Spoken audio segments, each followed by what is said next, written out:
Hello and welcome on into the Monona Terrace Convention Center as we are getting set for the Chosen Few Fighting Championships number 12. Along with Chris Garrity, I'm Rich Reynolds. Happy to bring you this one. It's been 6 months. We've been away, but some of these guys have been active. They've been fighting. They're ready for tonight. This is one heck of a card, isn't it? My favorite card so far that you and I have worked together on Chosen Few Fighting Championships here. We have 5 title fights tonight, Rich. We have a couple pro title bouts and a couple amateur title bouts.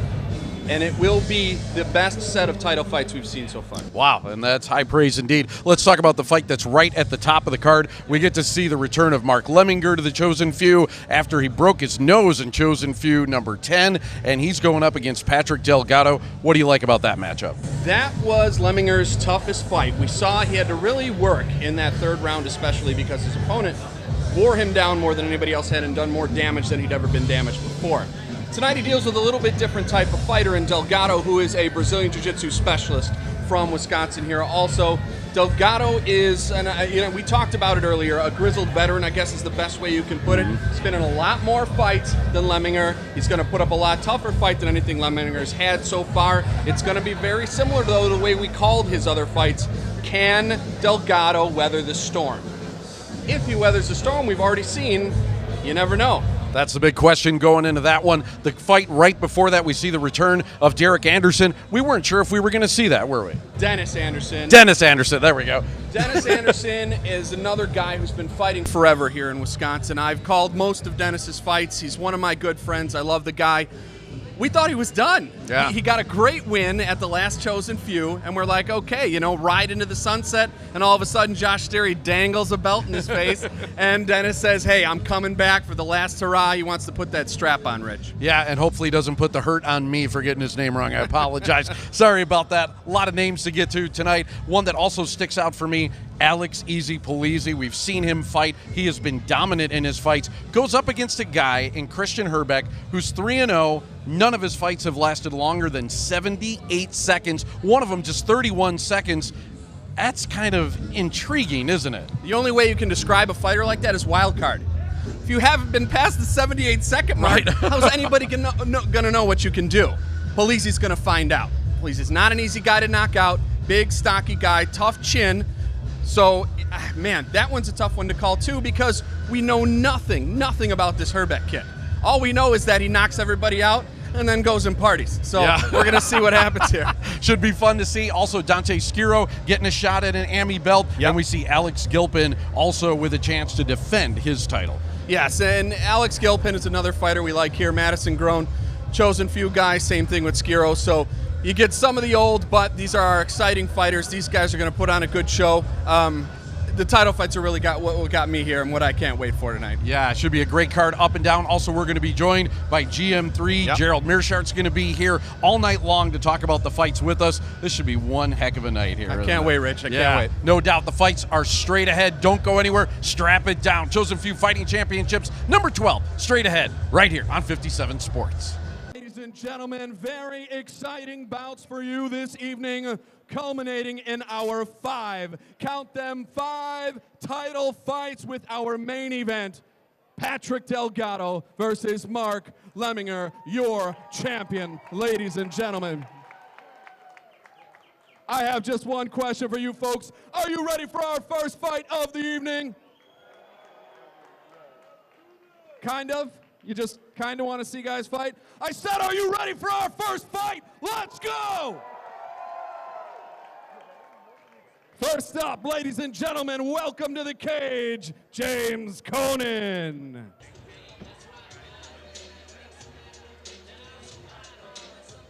Next up, his opponent, Peter Lowe.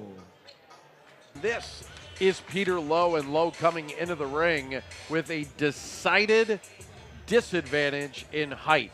Lowe coming in about 4 inches shorter as we take a look at the tail of the tape, as Conan also comes in with an advantage in experience as well, with a record of 3-2. Lowe at 1-1, and Lowe standing 5 inches shorter than Conan officially, but Lowe now fighting out of the Chosen Few. Jim, we'll see how Lowe fares here this evening. All right, ladies and gentlemen, this is our first bout of the evening, a amateur bantamweight contest scheduled for 3 rounds. Introducing first, this man fighting out of the blue corner. He stands in at 5'9" tall. He weighed in at 134.8 pounds. He represents the Ironworks Training Center and hails from Winona, Minnesota, with a record of 3 victories, 2 defeats. One of those victories comes by way of knockout. The serial killer, James Conan. His opponent is this man, fighting out of the red corner. He weighed in at 134.4 pounds. He hails from right here in Madison, Wisconsin. In 2 amateur bouts, he has 1 victory, representing the chosen few, Peter Lowe. All right, here we go. Lowe and Conan in our first bout of the night, a bantamweight matchup here. Interesting, James Conan with a record of 3-2. He is the serial killer. I'm not exactly sure how serial is spelled there. I've killed a few bowls of Golden Grams, some Lucky Charms back in the day. Maybe that, I don't know. Not the other way. Conan looks pretty serious as he comes out here tonight. And fellas, getting going here, our first of 12 fights on what seems to be a very stacked card. Yeah, very stacked card tonight, Rich, especially those title fights. But what you're going to like about the amateur fights we have tonight, not a lot of debuts. We've got some experience in the cage tonight, a little bit different than our last show. And right here you already see a good takedown and what's that, Mr. Conan here in top control. 5 amateur fights, and he's leading off a card tonight. Yeah, he's already got 5 fights, but look at this, as Lowe is able to get him as he gets the victory early on. And wow, what a reversal there by Lowe, as it looked like he was down and Conan had control. Quick reversal in the win. Yeah, that was really nice. He got the takedown early, but Lowe saw him leave an arm extended. He turned his hips right away, threw the legs up, and put him in a position where the ref thought he had to stop to save him from getting his arm broke. Now, it seemed like Conan seemed a little upset that he called it that quickly. What did you think about the stoppage? I didn't think it was a bad stoppage. His arm was pretty well extended, and again, this is an amateur fight, and really your amateur record doesn't matter, so it's better to keep the fighter safe. They are indeed. So a very quick stoppage, 39 seconds into the fight, and that is absolutely unbelievable, as Lowe now will go to 2-1 with that stoppage right there, as we are going to get the official word from Chris Garrity, who's making his way back into the cage right now. A quick fight to start our night off. All right, ladies and gentlemen, the end of this bout comes at just 39 seconds of round number 1. For your winner by armbar, Peter Lowe. The armbar wins it for Lowe. Again, he goes to 2-1.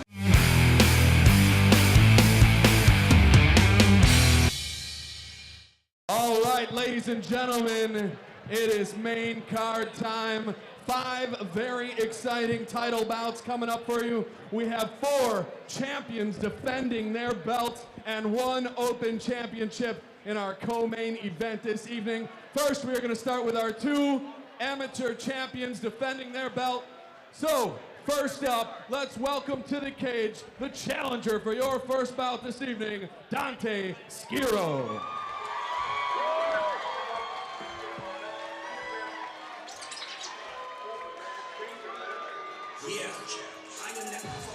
Welcome back out to one of the best venues in all of Wisconsin, the Monona Terrace Convention Center, Chosen Few Fighting Championships number 12. I'm Rich Reynolds along with Chris Garrity and the Machine. Gerald Mearshart in the house as well on the call as we get set for the first of 5 title fights. Yep, count them. 1, 2, 3, 4, 5. It's an AMI title first at 170 as we take a look at Dante Schiro. He is the challenger. Dante coming in as the number 3 ranked middleweight in Wisconsin. He is also on a 4-fight win streak after dropping his first bout ever. He has won 4 in a row, and Gerald Skiro comes in with a wrestling pedigree and a family of brothers who all wrestle. Yeah, I've seen him fight before. Real tough kid, great grappler. Uses his length really well for his striking, and definitely coming in with the strongest mustache we've seen here tonight. Absolutely, as Movember, as we've said before, has started early, and Skiro, pure Paisan, his brothers, Salvatore, Carlito, Francesco, I am sure they are in the crowd tonight as well. That's Skiro. Let's see the champ. Next up, welcome the champion, Ben Ross.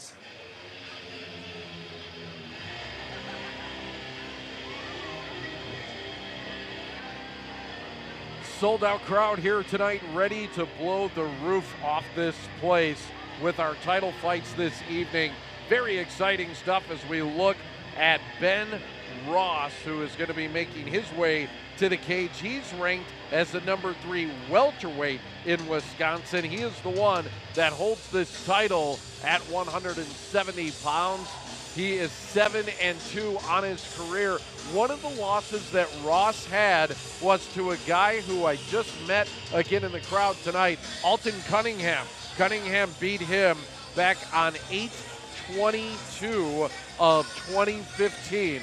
So it's been a while since Ross has tasted defeat as he comes into this one against Dante Skiro, and Ross, the champion here tonight, and a 1-inch advantage over his opponent, Dante Skiro. All right, he's heading to the cage. Let's go back up to Chris Garrity.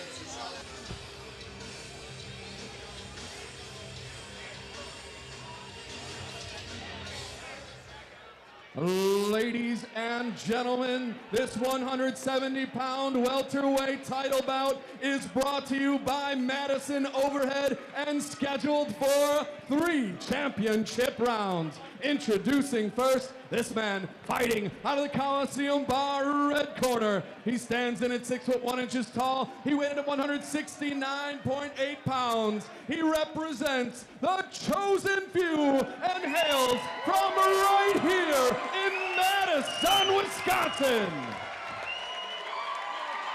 His record, 5 bouts, 4 victories, 3 knockouts. Ladies and gentlemen, the challenger, Dante Skiro.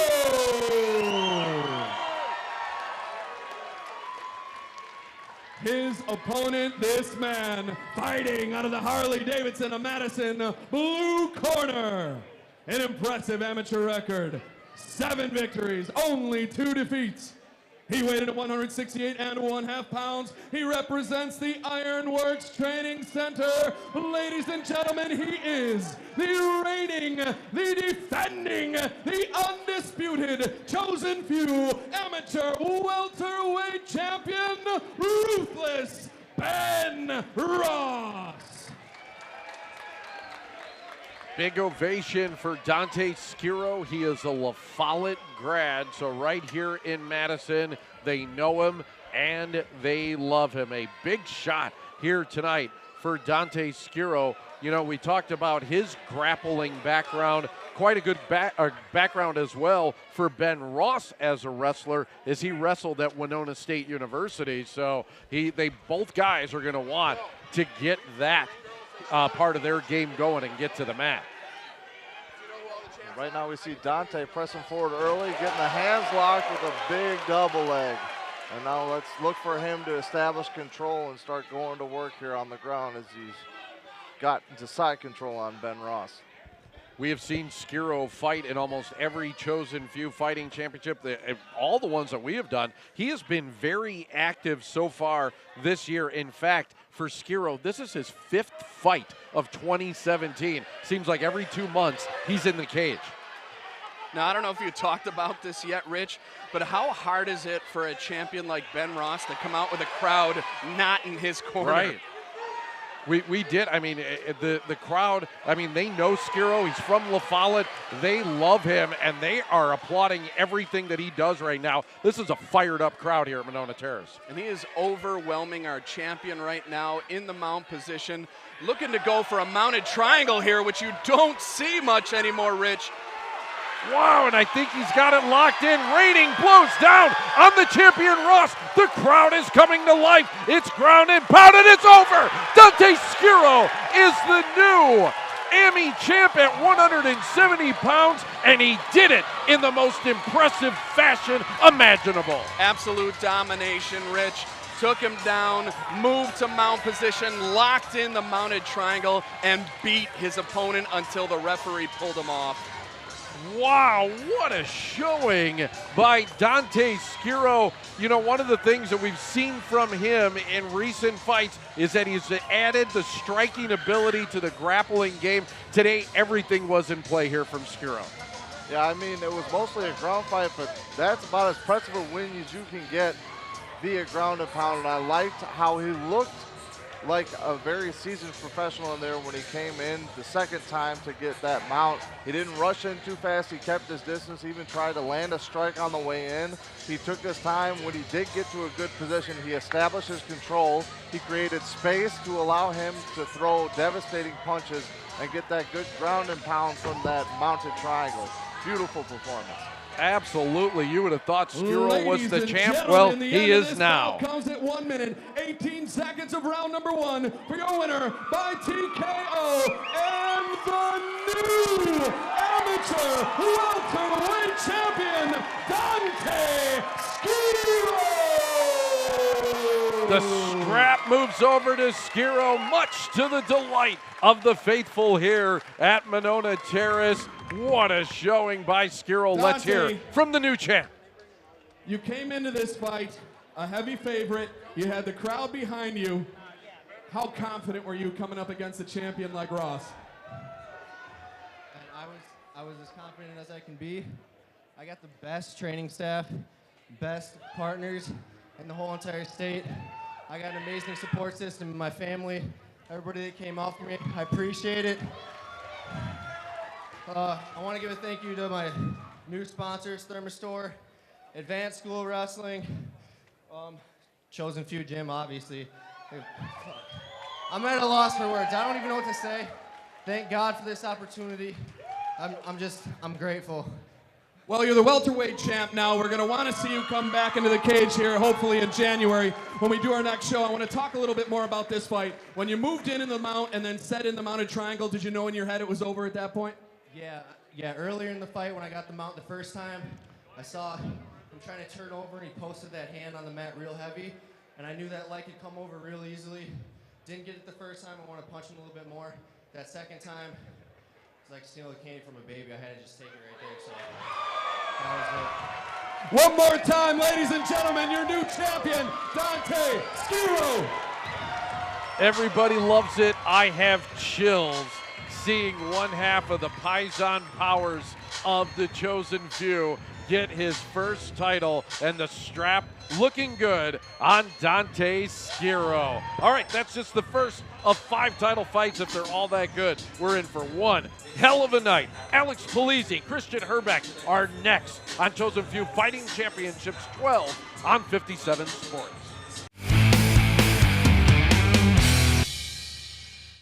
We're talking now with Dante Skiro, who beats Ben Ross in a title fight here in a amateur title fight. But it was a quick fight. It was an early fight that just ended probably too soon for some of the fans. But for you, I guess you go and you win it either, no matter how you want to win it. You're just happy to get the W, I'm sure. Right. Yeah. I mean, if it takes the full time, whatever. If it takes 1 minute, easier for me. Right. It's all good. Yeah. So what happens if it's a short fight? Long fights is kind of like you learn what your strengths and weaknesses are. What do you learn out of a short fight? I mean, there's a lot you can learn. There's a lot of things I could learn in those exchanges that I went through there. I probably could have caught that triangle a little bit earlier, but I decided to pick my shots a little bit differently and catch it later. But obviously, there's more to learn if you have a longer fight. My last fight went almost all 3 rounds. I finished it late in the third. Learned a lot from that. Came back this next fight, finished it in what was it, a minute and a half? I don't know, something like that. Yeah. So when I was looking at some of your history, and we talked about you have a wrestling background, and your family coming up, the Madison La Follette, and you're a coach over there. So what do you go and you tell? Hey guys, I'm a champ now. So I don't know, do you tell us something different, or what do you expect out of that? I don't know. I think it'll help my coaching a little bit and credibility. I mean, when I go back and tell my athletes, hey, you got to do certain things to become a champion or win conference, win the city. I mean, I had to do the work, or I put in the work that I needed to do, and I won this belt. So, kind of lead by example, I guess. You know? Yeah. And that'd be Dante Sciro beating Ben Ross for the welterweight title fight in amateur. So congratulations, and that is a one way to go out at Chosen Few 12.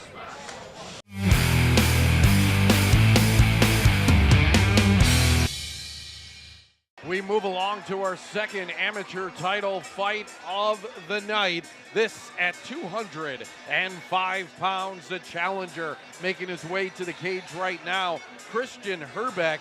You know, Chris kind of described him as the great unknown. He only has 3 fights so far. Get this, Gerald, he's won all 3. The longest that he's gone in any fight, 78 seconds. That's the longest. The shortest, 31 seconds. He just hasn't fought all that much because he's dominated all 3 fights so far.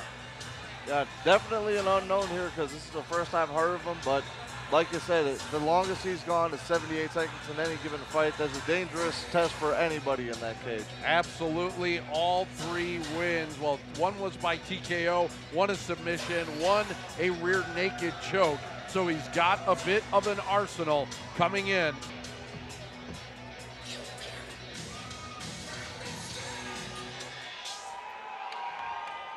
Next up, ladies and gentlemen, your champion, Alex Polizzi.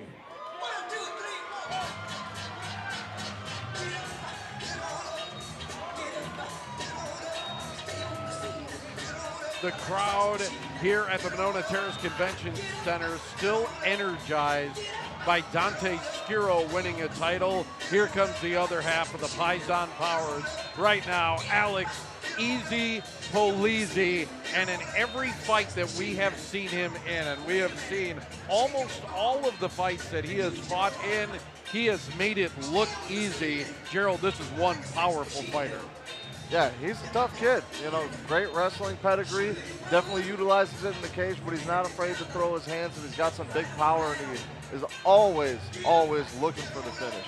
He is the current champ. This is his first title defense here at Chosen Few, coming off his win in Milwaukee that happened back in June. That made him a perfect 5-0 as he makes his way along with those tree trunk legs into the ring. As the belt is being displayed, we once again go back to our cage announcer, Chris Garrett. Ladies and gentlemen, this next championship bout is scheduled for 3 rounds in the amateur light heavyweight division and brought to you by Carbon World Health. First up, this man fighting out of the Harley-Davidson of Madison, blue corner. Undefeated, 3 bouts, 3 victories, 3 knockouts. He weighed in at 202 1/2 pounds. He hails from Oconto Falls, Wisconsin, and represents Oconto Falls Mixed Martial Arts, the challenger, Christian Herbeck. His opponent, this man, standing across the cage and fighting out of the Coliseum Bar, red corner. He stands in at 5 foot 11 inches tall. He weighed in at 201.8 pounds. He is undefeated, 5 bouts, 5 victories, 3 knockouts. He represents the Chosen Few and hails from Beloit, Wisconsin. He is your reigning, your defending, your undisputed, undefeated welterweight, light heavyweight champion, Alex Easy Polizzi. Polizzi has become a crowd favorite. There's a reason why. We talked about how quickly that Christian Herbeck ends fights. So does Alex Polizzi. And out of all the quick fights that we have seen so far tonight, we might be expecting this one to be the quickest. Somebody's O has got to go, Rich. And a big right from Herbeck, also a good left from Polizzi. Herbeck swinging wildly here and does get a quick leg takedown on Polizzi, who's able to get out of it, and he starts with the powerful blows into the face of Herbeck. Not a position you want to be in if you're Christian Herbeck. Well, and you saw with Herbeck swinging for the fences right away, that's how his fights have ended so far. Unfortunately for him, he's fighting an experienced guy like Easy Polizzi. And a suplex takedown from Polizzi, showing off the strength as he gains side mount. Wow, Alex Polizzi is so strong. Yeah, but that was a real nice finish on that takedown, rolling through, coming up in the side mount position. Now he's up to full mount. He's just got to look to posture up, get a little space to land some strikes, and now his opponent almost gave up the back, but we're back to mount. Now we see him here posturing up, looking to rain down some leather. Horrible position that Herbeck is in right now with a guy as strong and as good in the mount as Polizzi. Herbeck is in a lot of trouble. Yeah, he almost spun himself into even more trouble there as Polizzi. He can do so much damage, and we have seen from this position some of the things he does. Usually uses those strong legs, and then with those hammer blows coming down, he can end fights quickly. Great job from Herbeck there with the reversal. I don't know what Polizzi was trying to do, having that right leg kind of up like that. Can you explain that to us, Gerald? For a moment from the mount, it looked like he was looking to set up an armbar, and then he switched it to a different position that I'm not really sure the name for it, but you have one leg posted up and the knee down for control, and then he was sitting for possibly a mounted triangle, but now we see here he's back on top looking to establish control. And again, with a guy who's also a wrestler and good at coming up to his feet, I wouldn't advise ditching a good secure position like the mount to go for some sort of submission where you end up on your back. Just stay right here, land the good punches, and soften up your opponent. This is what we see Polizzi do. He will squeeze guys' heads with his thighs and then hit them in the ribs. We've seen him break ribs this way, and he's trying to do it again. This is classic Alex Polizzi. The grimace on Herbeck's face right now, he is hurt, and he just looked at Al Wickers, our referee. He is in a lot of trouble and not sure what to do. Yeah, he is not enjoying this. And right now, Polizzi in a position, briefly, he was in a position for a reverse triangle, but wisely deciding to stay on top. Now he's locked his legs up. Still don't think he's looking for the submission. Oh, now he is he's right here. He's got it. Still working to work the body and roll over on top, and there we go. Just there's those ribs again, and that's going to do it. Alex Polizzi, this is what he will do to you. The power of those legs and those rib shots over and over again. So hard to withstand. We haven't seen an opponent come close to being able to stand the power of Alex Polizzi. And now I wasn't sure if I saw it, Rich, but that was a tap out to that reverse triangle, wasn't it? Yeah.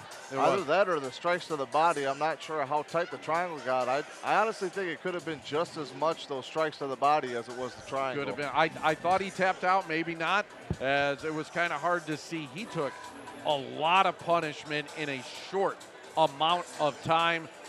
As we take a look at Alex Polizzi in total control of this fight, almost made one mistake, but Gerald, he was able to recoup and regain dominance. Yeah, it showed there briefly he kind of gave up the mount position, but as you said, he came back up on top, got that reverse triangle locked in, just dominated and punished the body. Yeah, and there's the tap out. There's the tap. It was a tap. Triangle. Chris was right. He saw it. I thought that's what it was. And, yeah, Alex got that tap out. He was on top. And when he starts hitting guys in the ribs, and we've seen this before, the damage he can do. I forget the name of the fighter. About 3 fights back, he broke ribs. Very slick submission. 50 seconds of round number 1 for your winner by tap out due to strikes. And still your light heavyweight amateur champion, Alex Easy Polizzi. Polizzi ranked number 2 in the state of Wisconsin at 205. He is number 4 in the Midwest according to Tapology. I wonder who's number 1 at this point and would like to see that guy, because Alex Polizzi right now is on a roll and he makes it look easy. Love watching him fight. Let's hear from the champ. Oh, come here. Chosen few now 2-0 in championship fights tonight. We got a new champion in our last bout and still champion in this bout. Alex, you did make it look easy once again. Still undefeated as champ. Tell us game plan wise how that fight went for you. You know, I come out and do what I do. I want to make sure my opponents are fighting my match, and I'm just working on getting better every day. Get a little bit of help with that from some of my sponsors, Coliseum Bar, Harley Davidson in Madison, and In Gun Clothing, all helping me work on bettering myself, becoming a better fighter, and putting on a good show for all you people. Now, an opponent like him that has 3 victories, all ending in just under 2 minutes for every fight, that's kind of a wild card when you're going in to fight a guy because you've never seen him really stretch out through a fight. Does that play into your training at all when you're going against a guy that hasn't really been past the first round? You know, I know a lot of fighters out there can do a good job scouting and looking at other opponents, but I'm focused on me. I'm trying to get better myself, and if there's anything I need to work on for a fight, it's stuff that I've done wrong in the past, so it doesn't play much into my game plan. Well, congratulations, you are still our champion. Ladies and gentlemen, one more time, let's give it up, Alex Easy Polizzi. And a self-confident young man as well. Congrats to Polizzi. He defends his title. We now have 3 pro titles, starting with Alex Gilpin and his defense coming up next here in Chosen Few Fighting Championships, number 12 on 57 Sports. Well, one of the best amateur fights you're going to see, and that would be Alex Polizzi winning the 205 light heavyweight title, and this is our retaining your title fight anyway. And this has just been, we talked about a different look, and now you're 6-0 in your amateur career. So do you make a plea, or what happens now? You win that. Is that like, hey, we got pro fights next, or what's next for you? Well, you know, me and my promoter have talked a little bit about it. I just love fighting, man. I'm good at it. I feel like I'm doing a good job. So I'm going to try to go pro and just keep training hard, fighting with my guys at Chosen Few, getting better. And, yeah, hopefully I'll get some pro fights in the future. You know, I was talking to some of the people at my tables. I was watching the fight, and you know, they're just like, "Man, Alex Polizzi is one of the best wrestlers, as pure fighters that we have here at Chosen Few." When you're on the amateur card, how much does that wrestling background help you with some of those takedowns and reverses? Oh, I mean, just as you'd expect. I mean, wrestling background is huge for any level of mixed martial arts. You know, it helps control where the fight happens, and even though sometimes I like to work on my stand-up and boxing, it's always nice. It's reassuring to know that whenever I need that wrestling, I can pull it out and change the tempo of the match a little bit there. And you know, it's always tough to quantify, especially right after a fight. But where does this one rank for you? This was a pretty good fight. I've had some in the past. But I would say that this has been one of the better fights. Guy came out hard and got a reversal on me and just did a good job at lasting a little bit longer than some of my other fights that my fans have seen. Well, keep your eye on this guy. That's Alex Polizzi. Wins his 205-pound title fight on 57 Sports.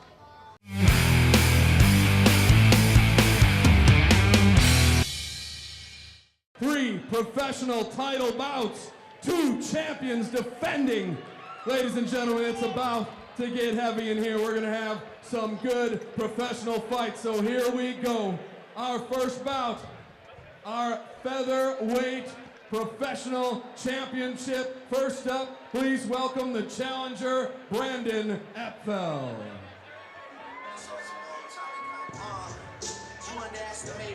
Back out of Monona Terrace as we get set for our first of 3 pro title fights here tonight. And the challenger making his way to the cage is Brandon Apfel. Apfel, a perfect 3-0, and in just 3 amateur fights, he is already ranked number 2 in the state of Wisconsin by Tapology. Usually guys don't get ranked that high that quickly, so it must be that Brandon Apfel is a pretty talented fighter. Yeah, that's quite the big jump for someone with so few fights, and we see him coming out.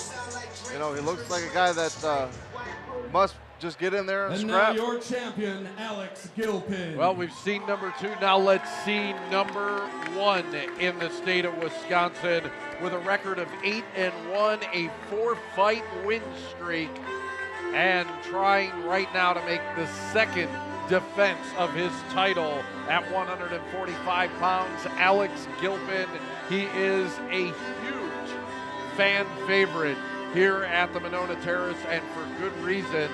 Gilpin puts on a good show each and every time, as we will get a glimpse right now of the champ still waiting for him to come out, and I think he's doing the little dramatic effect thing here. As here he comes, Alex Gilpin, originally from San Antonio, Texas. Big wrestling background as well. He was recruited and signed with the University of Wisconsin as a wrestler, kind of how he made his way up here, and he has found a home in Madison. As we take a look at the Carbon World Health tale of the tape.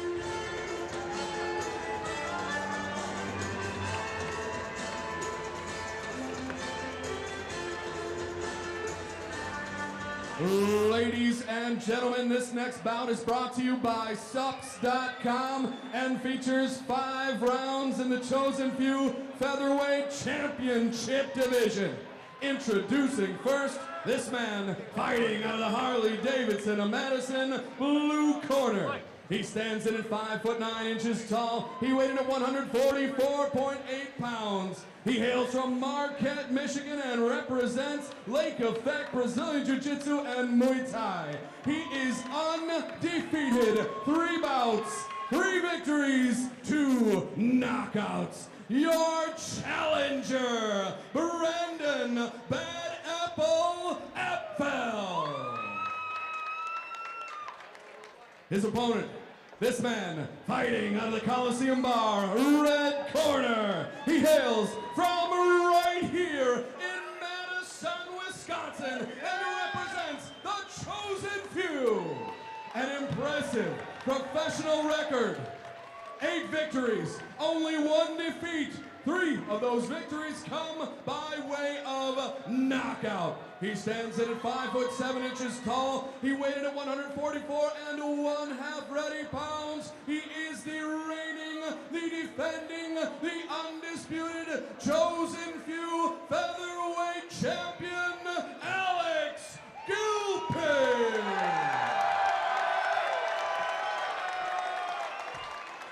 Thundering ovation from the crowd here. Gilpin coming in at 8-1. His only loss, a very controversial split decision to Dan Murray. Since then, he has been on a win streak. He won his title back in January at Chosen Few Fighting Championships number 10. That was a TKO over Jose Pacheco in the 4th round. In fact, Gilpin is often in the 4th round. His last 3 fights have all gone into the 4th round. When we talked to him on the Sports News, he said he's very comfortable fighting in those championship rounds. What Gilpin does is warms up. He takes that first round and a half, first 2 rounds, to really feel out his opponent and see exactly what they're all about, strength and weakness-wise. Never puts himself in dangerous positions, and then eventually overwhelms his opponent, takes over, and wins.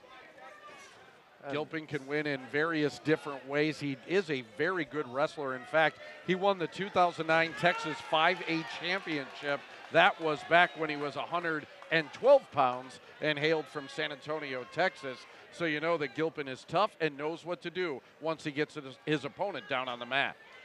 What was very telling to me is when I saw both fighters walk out, you saw Gilpin walk out with his corner. They had the Vaseline for his face, the ice pack, the ice wall, all that kind of stuff. I didn't see his opponent have anything other than his cornerman. He had a bottle of water and a towel.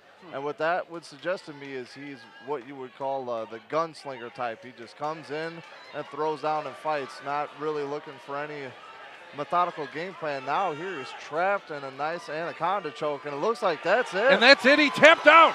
Gilpin gets the win that quickly. Wasn't sure if he had that thing set in. He did. Had it locked in, and an early win for Alex Gilpin. We've seen him go into the 4th round time and again. Not tonight. He ended it early with the anaconda choke on Brandon Apfel. Apfel now has a blemish on his record. The gunslinger type falls to 3-1. And Gerald, wow, that was really and nice showing tonight by Alex Gilpin. As I mentioned, Brandon came out swinging. You know, he had no real respect for Gilpin's wrestling pedigree, just stood right in there and threw, and it worked for him for a second. But as soon as Gilpin got it down, took his time, he found the submission, he got that nice tight squeeze, and he finished the fight beautifully in the first round. Wow, nice job by Gilpin. And again, he has gone long in a lot of these fights that we have seen, but not tonight, as he was able to use his skill. And as the #1 ranked fighter in Wisconsin, he took down #2 with a quickness. Ladies and gentlemen, the end of this bout comes at 1 minute, 24 seconds of round number 1 for your winner by Anaconda choke and still chosen few featherweight champion, Alex Gilpin. Gilpin retains the title here tonight that he won back in January and now has defended twice. Let's hear from the reigning champ, who is going to be talking with Chris Garrity right after this quick little photo session. Of course. All right, here we go. Alex, your second title defense here. You made this one look a lot easier than your last one. Normally, you like to feel fighters out, take your time, find their weaknesses. This time, you locked in that really nasty anaconda choke. How much confidence did you get right off the bat when you got in close with this guy? I was pretty confident. You know, he's tough. He's got great footwork, good striker.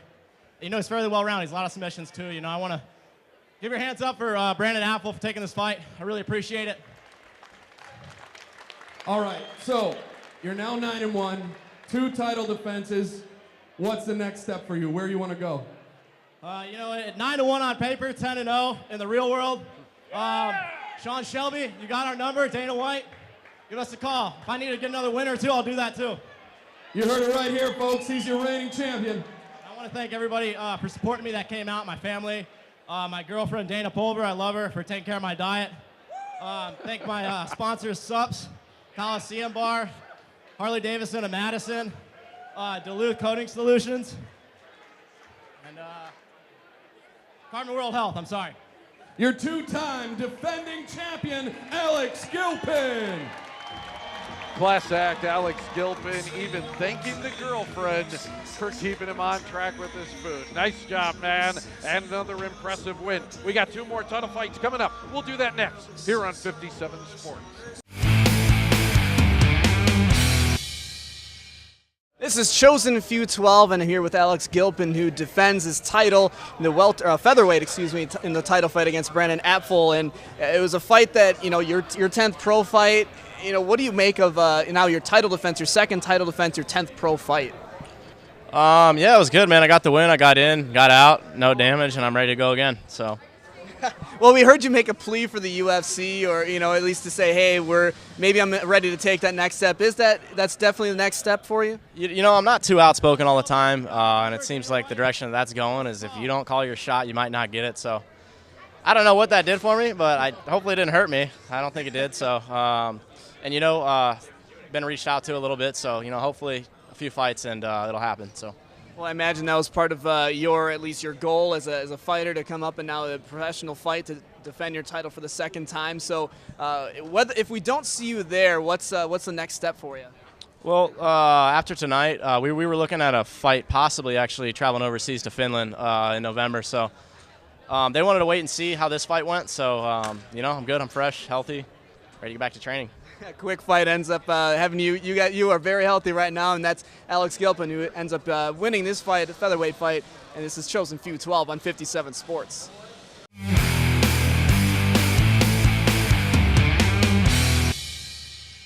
This is for the vacant 155-pound lightweight championship. First up, please welcome to the cage, Jonas Flock. Pretty amazing night here tonight. 12 bouts at Chosen Few Fighting Championships number 12. And out of the 10 that we've had so far, 9 of them have not left the first round.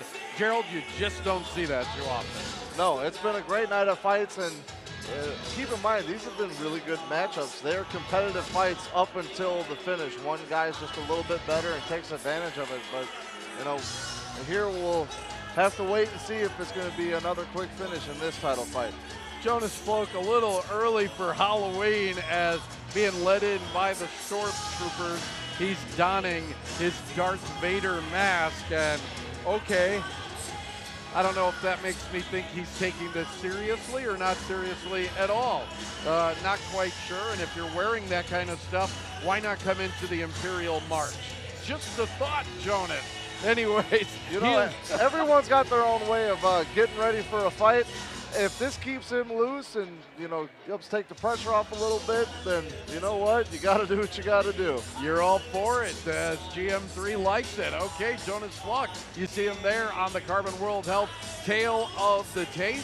He is getting ready to fight Dennis Anderson. This is an open title at 155. These are lightweights, and Flock ranked number 5 in Wisconsin, fights out of Sheboygan and Pura Vida.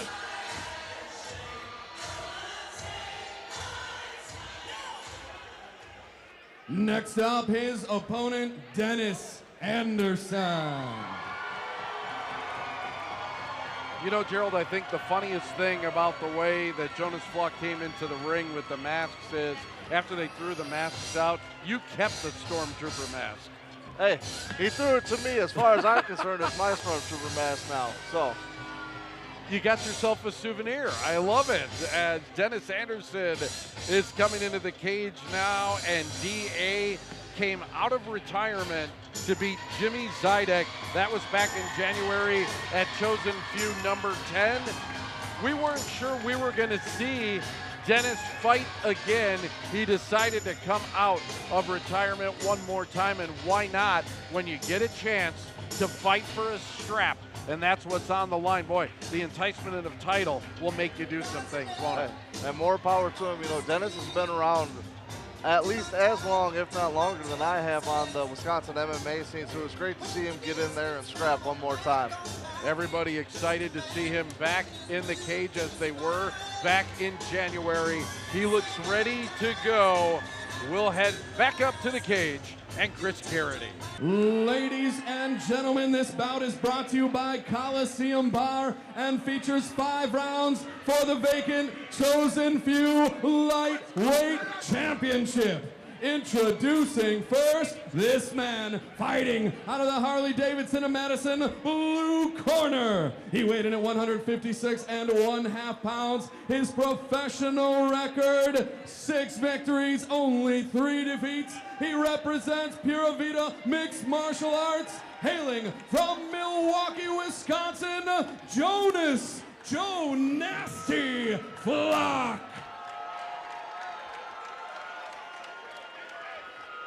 His opponent, this man, fighting out of the Coliseum Bar, red corner. His professional record, 12 victories, 8 defeats. He stands in at 6 feet tall. He weighed in at 155 ready pounds. He hails from Stoughton, Wisconsin, and represents the Chosen Few.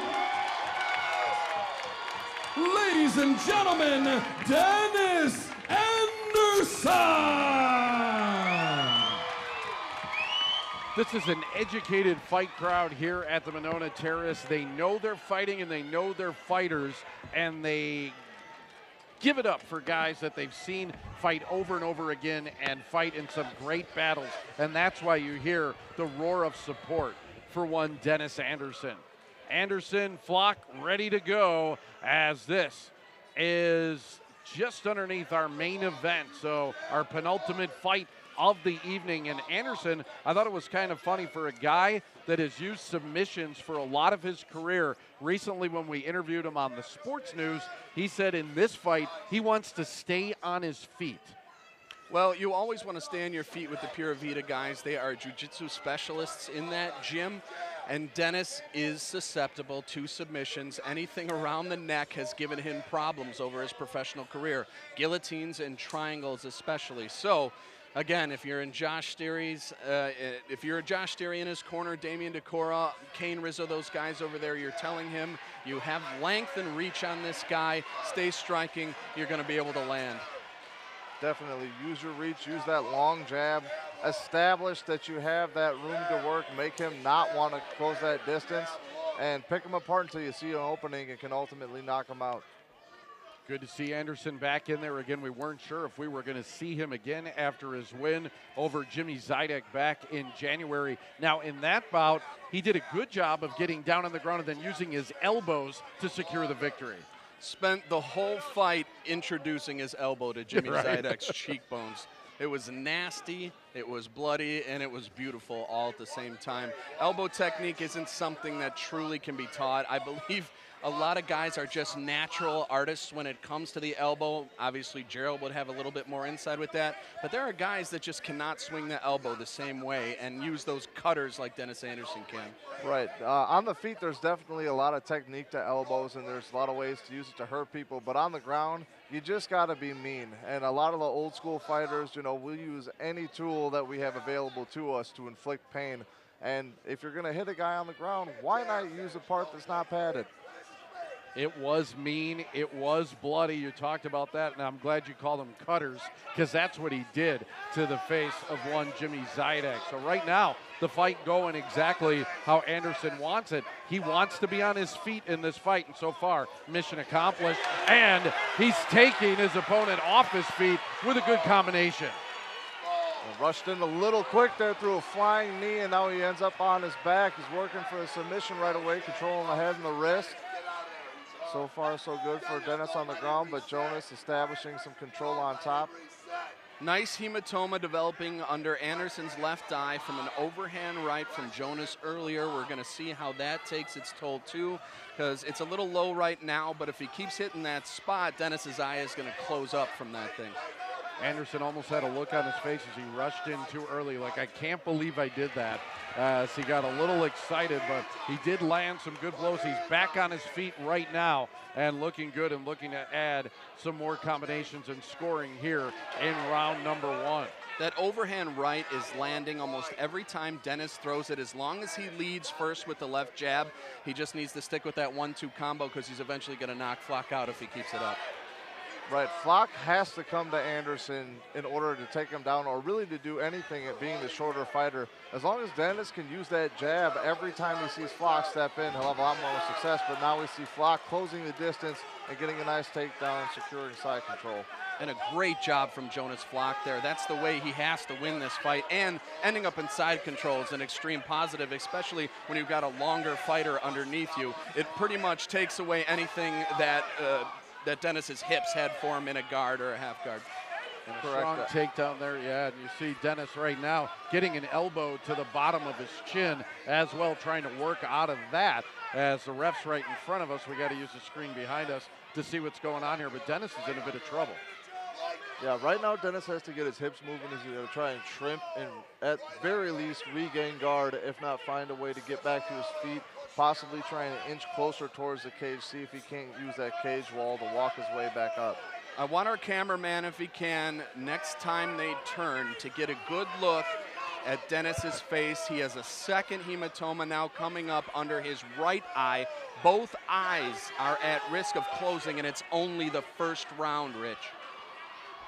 A lot of big hits so far here in round number one. Both fighters inflicting and taking damage here in the first round, and Dennis on his back now for an extended amount of time and getting the worst of it here from Jonas Flock, who continues to have control here in the first round. And that right eye's in a lot of trouble, Rich. Do you see it? Yep.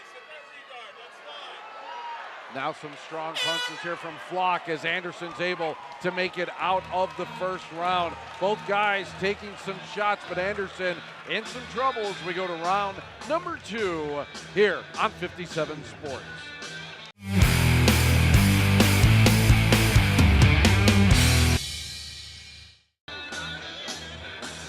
All right, here's a look at the first round, and you see with Anderson up on his feet, he looked a lot more comfortable and was able to land that big right. Yeah, the 1-2 was working really well for Dennis. You saw it right there, that overhand right knocking Jonas down. But what Jonas did was keep patient. He knew he could take Dennis down, and he dominated the end of the first round, really doing some damage on Dennis's face. And he could have stolen the round from Dennis on the judges' scorecards, because they're going to take that damage into play here. And that took what it could have been an easy 10-9 from Dennis to now a 10-9 over to Jonas. Kind of funny that we get to talk about scoring in this fight. This is only the second fight that's actually gone past the first round out of the 11 that we have seen so far tonight. One of the quickest cards that you will ever be a part of and see. And it's just been nonstop action here tonight. A great job by Josh Sterry doing the matchmaking here tonight. It has given the fans a lot of thrills here at the Monona Terrace. And something else I don't like that Dennis does, every time he throws a kick, every time he throws a right hand, his left hand drops to his belt level and leaves his face wide open. He's taking damage on counter punches from Jonas also. He needs to make sure he's also protecting himself when he throws. Right. If I'm in Anderson's corner, I'm telling him to establish a nice strong jab to prevent Jonas from coming in to set up the kick, set up the right hand. And if I'm on Jonas's corner, I'm telling him to do what he's doing right now, get that takedown.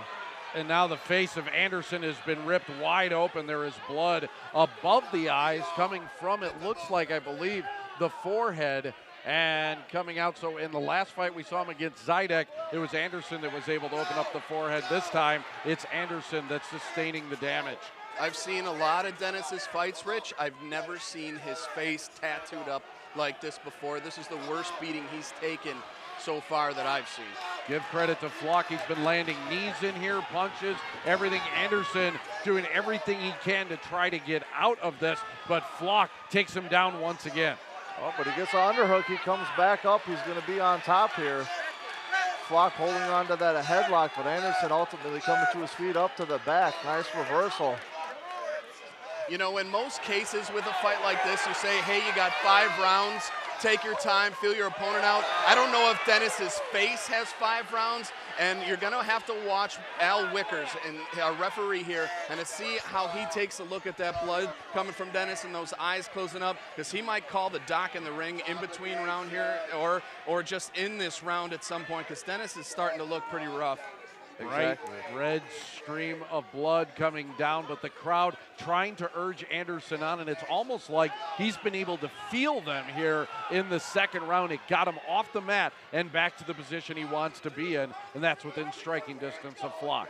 I want you to look at the body language of both fighters. Look how confidently Jonas is throwing punches, bobbing his head, the just intent in his eyes to do damage, where Dennis a little more meek. You can tell he's in trouble with his vision right now. Both eyes are probably completely blurry, which is going to mess with how accurate all of his punches are. Completely different stance from both fighters right now. He did land a pretty good right, though, on the chin of Flock, but Flock doing a good job of sustaining damage from Anderson, and now he's able to lock up that left leg once again as Flock going for another takedown. Yeah, Flock in on a single leg here. Dennis threatening with a guillotine and uses it to try and reverse him, still ends up on bottom. Now here we saw Dennis stand up last time. Flock letting him come up to his feet again, just not quite enough forward pressure, but now he's going to try and return to the mat. And there it is, trying to keep that ground control. And the biggest thing for Dennis on the feet, he's just been waiting too much, waiting on Flock to make a move that's allowed him to close the distance to get these takedowns. And now working for the back is Jonas Flock. Anderson trying to get out of the embrace of Flock, who's got him wrapped up by the chest. It is, I think, caused Anderson to use a lot of energy here in the second round. And now chokehold is in. Anderson trying to get out of it. Does he have it locked? It was on the chin. It looks like it slid under. Could be in some real trouble here. Anderson trying to push it off of him. You see the ref, I mean, inches away, trying to see if it is. He taps out, and that'll do it. Dennis Anderson unable to sustain Joe Nasty. Jonas Flock who was all over Anderson tonight. And once he was able to get in on Anderson and away from that overhand right, it was Flock's fight. That was an impressive victory, Rich. Dennis came in here most likely the favorite in this fight, has an entire crowd behind him, everybody expecting Dennis to take his first championship home, and Jonas dominated in this fight. Look at Dennis's face right now. That is domination. Yeah, Anderson really wanted this again, coming out of a little mini retirement here. We didn't know if we'd ever see him fight again. Now that same question has to loom after Jonas Flock gets the impressive win here tonight. All right, we'll come back. We'll get the official word from Chris, and then our main event is right around the corner. Don't touch that dial. We'll be back here on 57 Sports.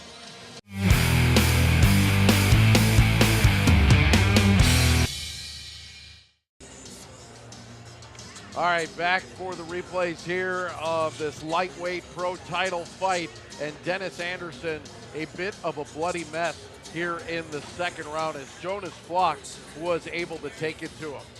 You know, both guys fought hard. Dennis Anderson landed some good strikes on the feet, but Jonas took them with stride, ultimately securing it on the ground, getting his back, and as you saw there, got the rear naked choke. And that'll do it as Anderson will fall to 12-9 and came oh so close to his first pro title here tonight. But Jonas Flock is going to walk away as the brand new chosen few lightweight pro champion. Let's get the word All right, from Chris. ladies and gentlemen, the end of this bout comes at 4 minutes of round number 2 for your winner by rear naked choke and the new lightweight chosen few champion, Jonas Joe Nasty Flock. Well, the Darth Vader and Stormtrooper masks worked. You were right. GM3, you called it. If it works for him, it works. Extremely impressive victory.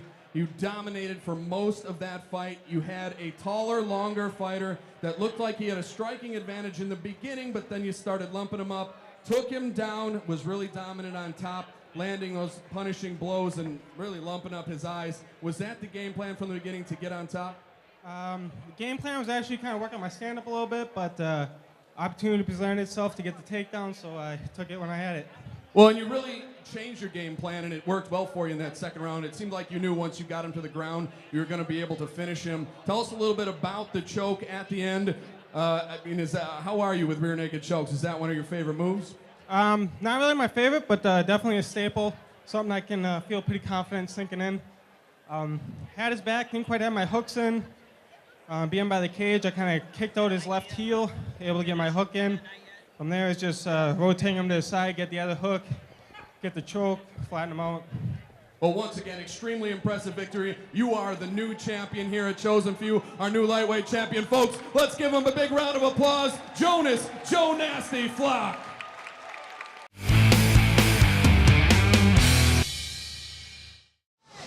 Well, the only vacant title of the night was the 155-pound title, and this is Jonas Flock took on Dennis Anderson, a veteran in this sport and in the Madison area for sure. So a fight like that, what was the game plan coming in against a veteran?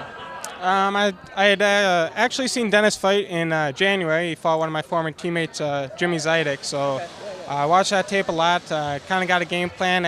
Originally, I wanted to really crash his lead leg, kind of make him try and switch stance. I know he wasn't real good in a southpaw stance. My coaches kind of switched it up on me, said stick to your jab, have faith in your jab. He'll fall apart, and that's what he did. And Jonas Flock, Joe Nasty, where's that name's got to come from somewhere, and I know you were grinding your elbow into Dennis Anderson and getting him to bleed a little bit. Is that where does that name come from? I originally got it probably 6-7 years ago. It's just kind of the style I got, a real rough, tough, grinding style, real kind of nasty style to work with. Yeah, well, I mean, you got the title around your waist, so that must feel pretty good. So give me your thoughts on that. I mean, you got to feel pretty darn good you get that title now, a vacant title. Feels real good. Been in the sport now for almost 6 years, so finally get a title shot. Really, really feels good to make progress and feel like things are paying off. That'd be Jonas Flock defeats Dennis Anderson in the 155-pound title fight here at Chosen Few 12.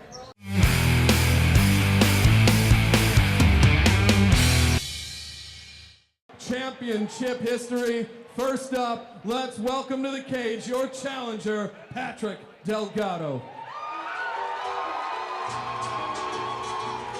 We have made it to the main event this evening, and it should be a good one. Patrick Delgado, the Ghost, coming to the cage right now. A record of 4-2, but Patrick has a ton of experience. He is the head trainer at Fearless MMA. This guy knows his stuff. Kind of a crafty veteran, Gerald, in the way of Mark Lemminger tonight. Yeah, we'll be looking for him to use his vast amount of knowledge to play a smart game, a calculated game, and see if he can pull off a win for himself. Taking a look at the tail of the tape from Carbon World Health for our main event.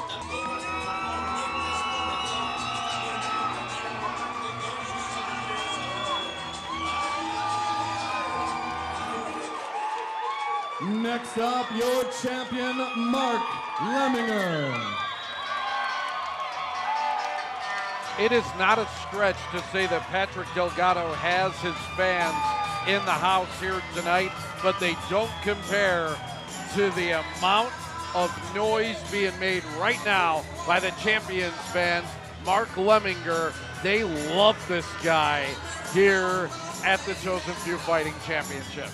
Yeah, definitely a hometown crowd for Mark. You know, the Chosen Few guys always come out with a big crowd, and for him it's no different. Main event, hometown, it's going to be a loud, loud fight. Always a family fair as well. I had a chance to talk with Mark Sr. before the fight, also Mark's sister. They are all pumped up and feeling confident about Mark's chances here tonight, and they should. Lemminger, a perfect 6-0, and he usually doesn't give his opponent too much time to breathe at all. He is on guys with a quickness. We'll see if the wrestler from Johnson Creek can keep that up here tonight.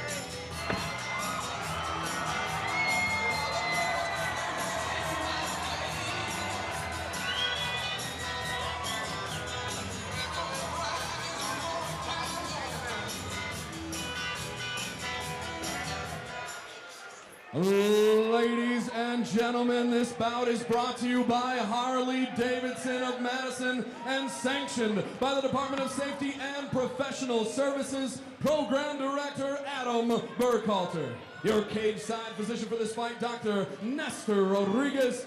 Your referee, the man in charge of this bout, Mr. Al Wickers. Your judges, Melody Wickers, Gabriel Sabatis, and Matt Janisic, with timekeeper, Mr. Jake Kint. And now, ladies and gentlemen, the moment you've all been waiting for. This is your main event of the evening. 3 rounds, 5 rounds for the welterweight Chosen Few Championship. First up, this gentleman fighting out of the Harley-Davidson of Madison, blue corner. He stands in at 5 foot 10 inches tall. He weighed at 167 and 1/2 pounds. He represents Fearless Mixed Martial Arts, hails from Janesville, Wisconsin, in 6 bouts, has 4 victories. One of those victories comes by way of submission. Patrick the Ghost Delgado!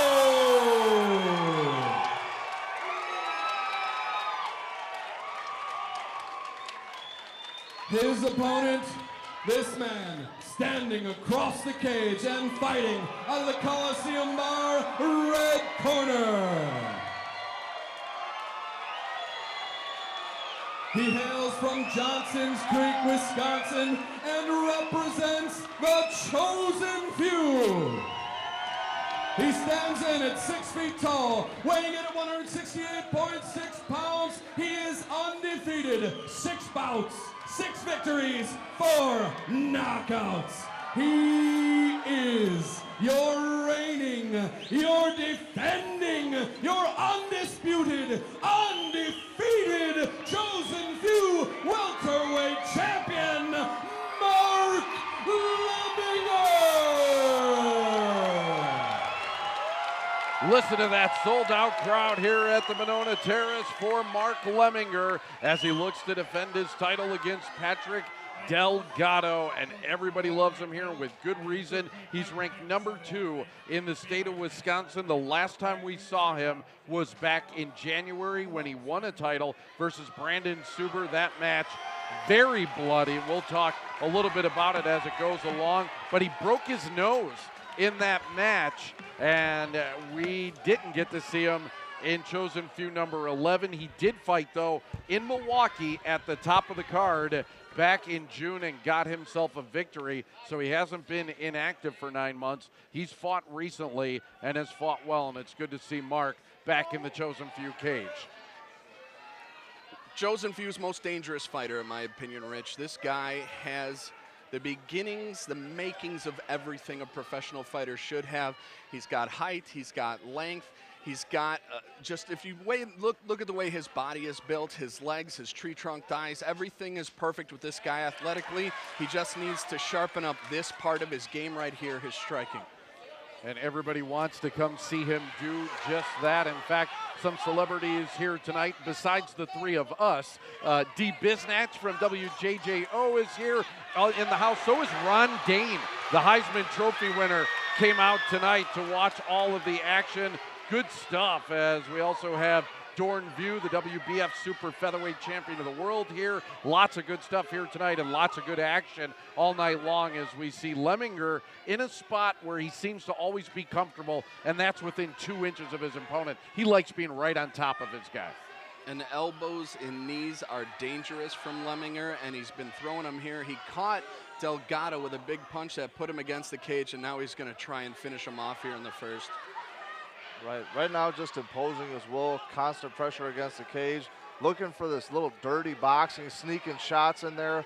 Delgado now trying to punch back, but really just hasn't had an answer to be able to get off the cage. Just Lemminger too strong. Oh, now a reversal. He's going to go for a takedown of his own. Now, Delgado does have a wealth of knowledge. He is the head trainer at Fearless MMA. He knows his jiu-jitsu. What does he have to do to defeat Lemminger here tonight? Weather the storm, Rich. It's what we talked about in our open. It's what you and I talked about when you first got here tonight. Weather the storm. That's the one, I guess, chink in the armor that we've seen of Lemminger. If you can get him into that third round, he starts to gas out. When he got cut in his last fight, you saw that hurt him a little bit. Delgado has to weather the storm and do exactly what he's doing right now.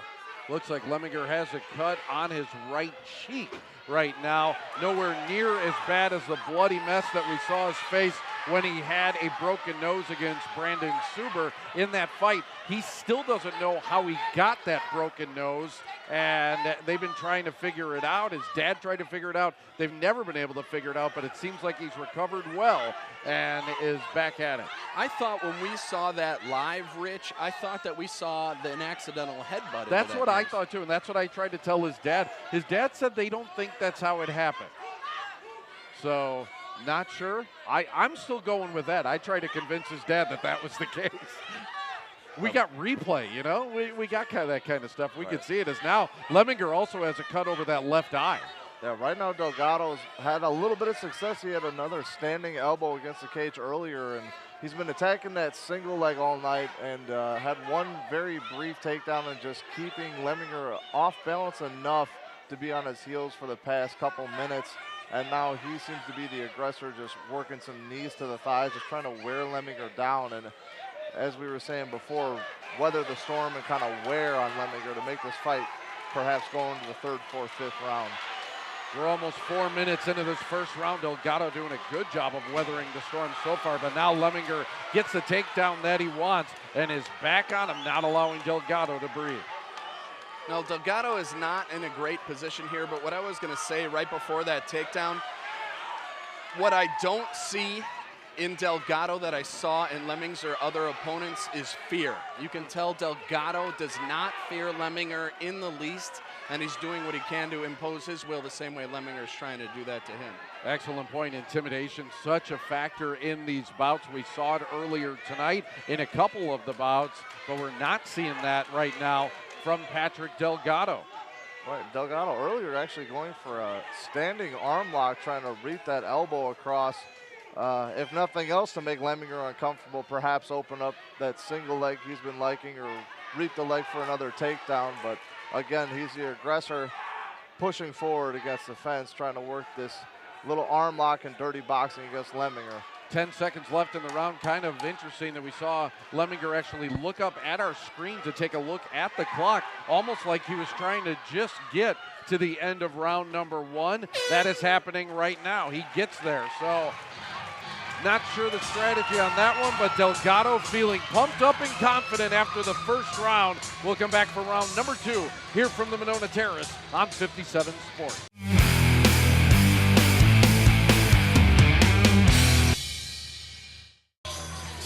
Taking a look at the replays from round number 1, kind of interesting. Not only, Chris, does Delgado not look like he's fearful of Lemminger, he's starting to look confident. Well, he took Lemminger's biggest punch and survived.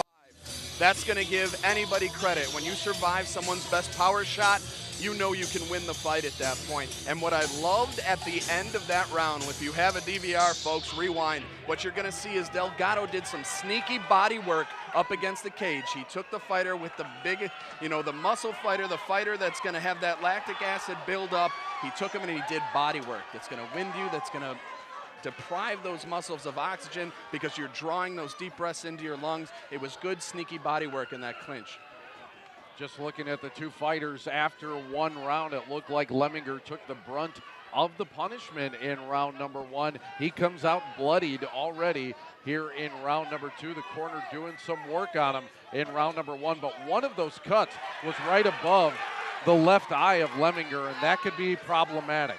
Here's what I don't like from Lemminger, and I want you to expand on this a little bit, Gerald. Every time Lemminger leaps in with that left hand, he leaps in with his chin up and his face forward.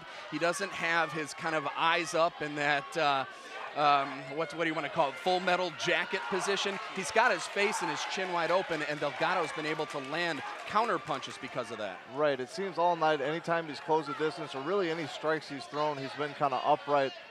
He could just be a little stiff in there and not used to throwing punches while being loose. Now we see him get taken down here. Delgado trying to pass, kind of stuck in half guard, but as you said, his chin's straight up, leaving him wide open to counter shots, and I think that's making him take way more damage than is necessary from the shots that Delgado has thrown. Well, we have seen a lot of Mark Lemminger fights. This is the most trouble I believe that we have seen him in. Patrick Delgado has come in prepared tonight and is not backing down from the intimidating champion. And I like the patience from Delgado here. He's not hurrying to do anything. He's working position, really shoving Lemminger's head against the cage, which is perfect. He's going to eventually want to try and get that leg loose, maybe work into mount, and then start throwing some elbows and punches down. Right, still early in this fight, but one thing I did notice at the end of the last round is the body language. Delgado raised his hands at the end of the round as if he was very confident he won the round, and Lemminger walking back to his corner looking very disappointed in what I thought was a very back and forth close round, but you can definitely see Delgado so far seemingly having more confidence in this fight. Yeah, and his confidence continues to grow right now, while Lemminger's confidence might be a little bit shaken as he is spending the better part of the second round on his back here, as Delgado right now is the one that is controlling this fight. And even though Lemminger hasn't taken any damage, his arms were clasped for what, about a minute and a half, 2 minutes? You're going to talk about some tired arms when he finally gets back to his feet. And he's trying to use those arms to get back to his feet. Didn't work at first, and now Delgado with the face guard, but Lemminger back on his feet, and he took a good left hand. Spinning kick, Delgado goes down. This crowd is in a frenzy here. Delgado looking for this guillotine, but now Lemminger's past the side control, not much there. Lemminger still got to get his head back out to mount any sort of significant offense. I think that body kick might have hurt Lemminger a little bit. He went immediately for the takedown and was still grimacing a little bit here on the ground. Lemminger got his head out right now, trying to use that right arm to pound into the side of the head of Delgado. With side control now there, he got the elbow underneath the chin and is driving it into Delgado's throat. This crowd coming to life right now. They're sensing something from their champion. Still 90 seconds left in this second round as Lemminger has been able to turn the tables and kind of stem the tide. Right, if he wants to steal this round, he's going to have to mount some significant offense. He's been pinned against the cage on the ground, held down by Delgado. And like you said, only 90 seconds left. He's going to have to land some serious punches to sway the judges' minds to give him this round and what could possibly be a fight that has him down 2 rounds so far. So this would be the toughest round so far of the night that I've seen to score because neither fighter have done a ton of damage.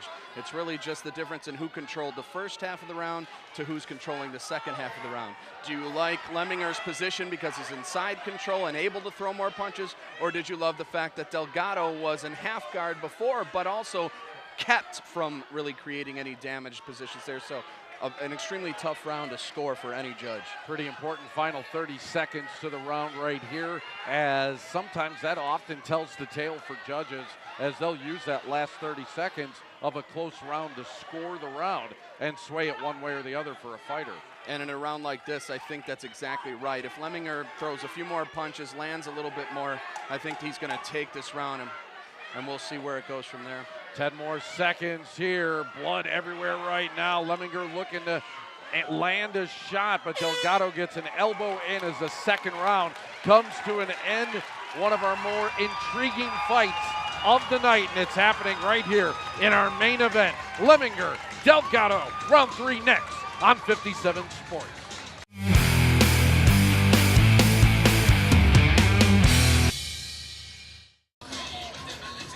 Taking a look at our fighters right now as we check into the corner of Mark Lemminger, and they're trying to do some damage control as a couple cuts on the face of the champion.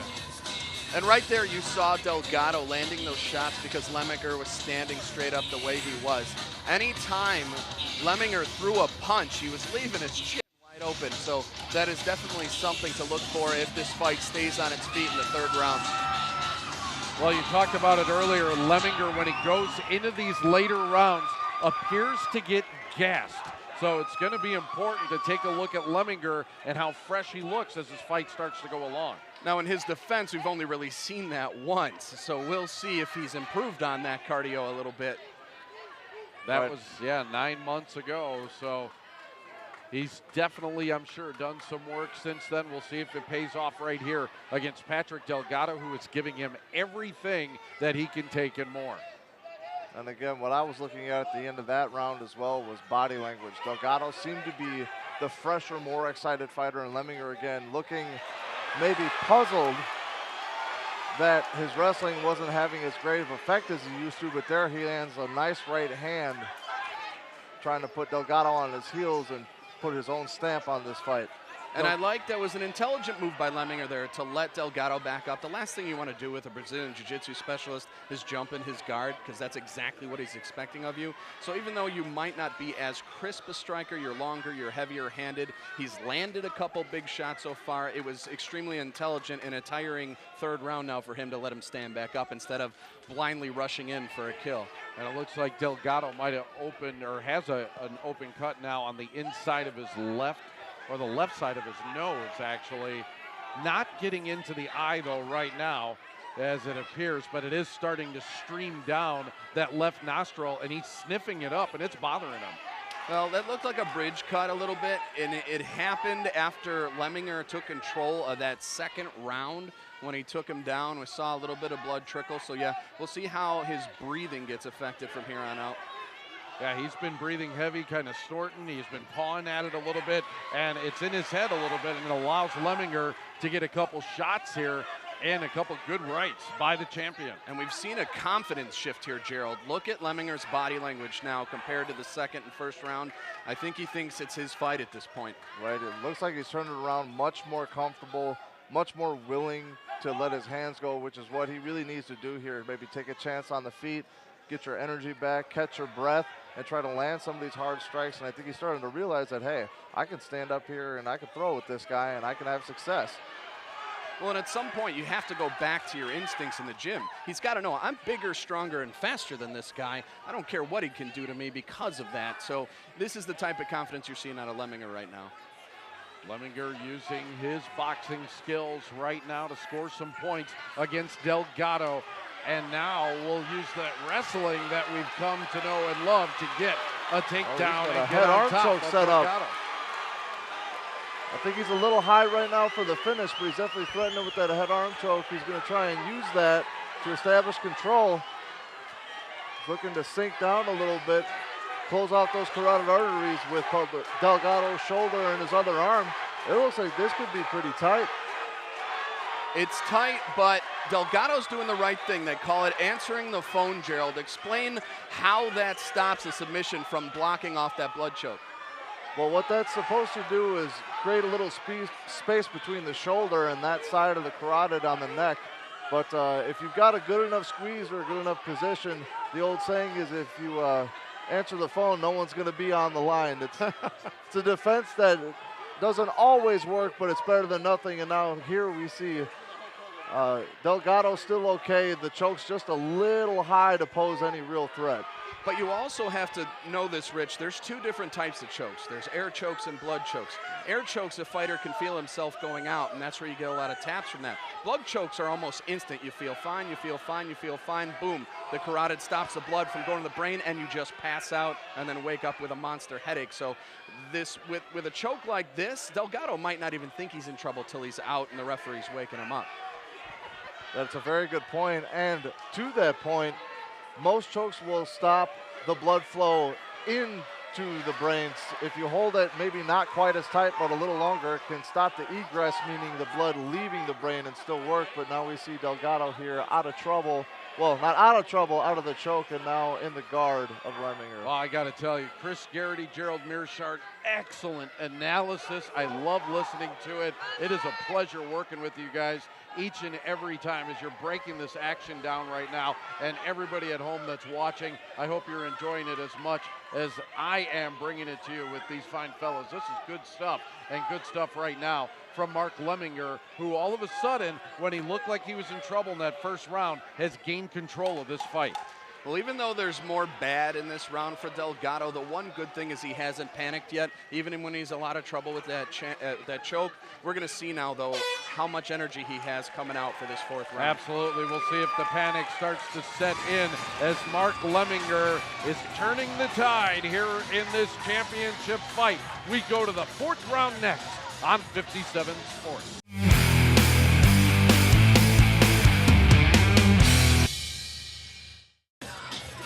Round number 3, a good one for Mark Lemminger. He landed some good blows with that right hand and then nearly choked out Delgado. Yeah, really good top pressure there from Lemminger, trying to get that choke, and then even when he missed it, just back to guard, back to the ground and pound, really putting a stamp on that round for himself and turning the tide of the fight, in my opinion. And we are back out at Monona Terrace for Chosen Few Fighting Championships number 12.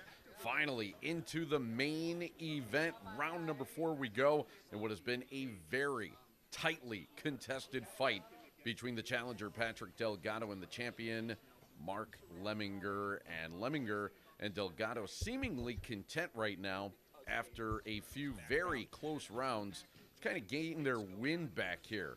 Both on their feet looking to strike rather than using extensive amounts of energy that we have seen through the first 3 rounds.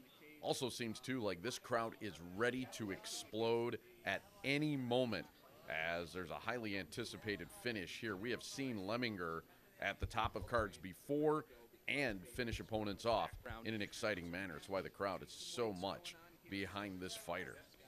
Good right there from Lemminger. Tries to grab that leg. Delgado gets out of it quickly and nods his approval of his own work right there. You got to like that. Delgado has been more than game. Again, we've talked about his backstory and coming from Janesville, being the head trainer at Fearless MMA. This guy knows his stuff and has been a tough competitor for Lemminger. Most guys seem to be intimidated by the champion, but not Delgado, and not here today, as he brought a pretty good contingent of his own up north to Madison here. Still squaring off between the two. The chosen few, by the way, looking for nearly a clean sweep in these title fights. If Lemminger can pull it off, it's 4 out of 5 for the chosen few, Jim. Not too shabby. Lemminger's face seemingly looks like he has been in a war. We have seen that face get tattered over his last few fights. Good lead left there by the champion. Delgado still looking for an opening. Tries that overhand right. Now comes in with the left. Few kicks, few punches. Both guys, again, seemingly trying to get their win back. Nice kick there by Delgado. Nearly caught Lemminger in the side of the head. A late block.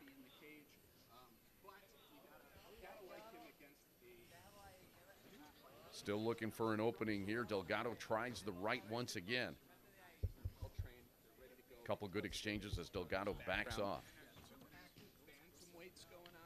Lemminger looking for a setup when you see a kick like that. So many times they're just looking for an opening. Try and go in with another punch. But he didn't have a punch behind him. And uh-oh. I think Delgado just took a poke in the eye as he backs off, holding his left eye right away. And that is going to bring in Dr. Nestor Rodriguez for this one. And man, what a bad way this would be to finish. Delgado's going to have 5 minutes to try and regain himself and be able to continue. If he can't see, though, he's done.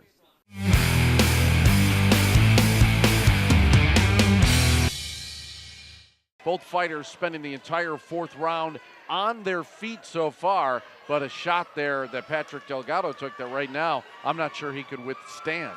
And Delgado was building up a lot of confidence in that round. I really thought Lemminger was going to come out and impose his will, and he wasn't. Delgado did a good job just standing in front of him and trading with him, and then you got to have something like this. Eye pokes have been an extreme nuisance in this sport that we just can't seem to get rid of, and I really hope that he doesn't say something to the doctor that makes this fight end. Right, you hate to see a fight end like this. Hopefully he's okay. Just take a minute, get the vision back, and get this thing back rolling. And he's got 5 minutes, so hopefully Nestor is just telling him, take 5. We'll see if you can see in 5 minutes. Take your time, because the minute or second a fighter says, I can't see, the refs is going to just call it off. It's over. So what you want to do is just say, give me a minute. Let me wipe the eye. If the doc sees fit, he'll throw some solution in there, whatever he needs to do. But if Delgado at any point here says, I can't see, and it's not looking good. So right now we're at about 2 minutes or so into this stoppage here. What does this do for both fighters now who are fighting at such an intense level to all of a sudden have to stop like this? Well, for Lemminger, it's going to help. This is a break. Okay. For Delgado, he's worried about his vision at this point. Now, Gerald's going to be able to put a little bit more on top of this, because I've seen a few of his fights stop for purposes like this, mostly groin shots. But what does it feel like for each fighter when you're on either side of the cage when a stoppage like this?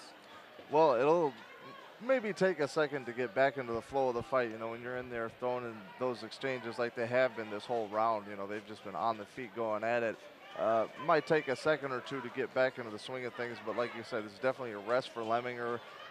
Somewhat of a rest for Delgado, but again, he's worried about his vision, and he's just trying to get that eyesight back, and it'll be a small hurdle, nothing major, but he'll have to get over, the fact that he's going to be worried about Lemminger's outstretched fingers, and he's going to have to get back in there and be comfortable and kind of overcome that in the back of his mind. Now, I'm going to have to go over and talk to Adam, and I'm going to do that in a second here. Rules check.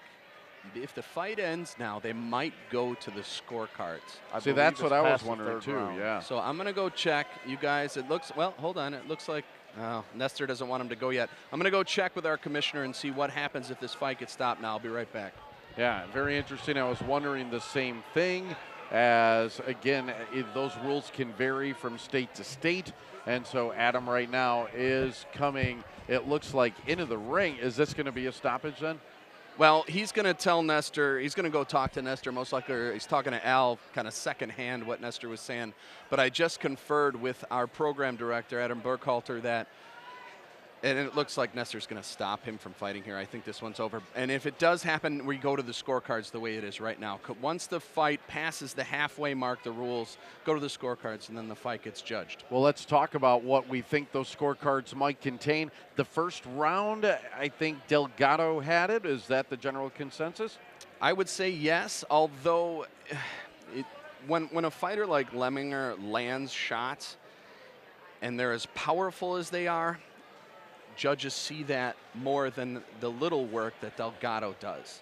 And by little work, I don't mean less. I mean just not as powerful.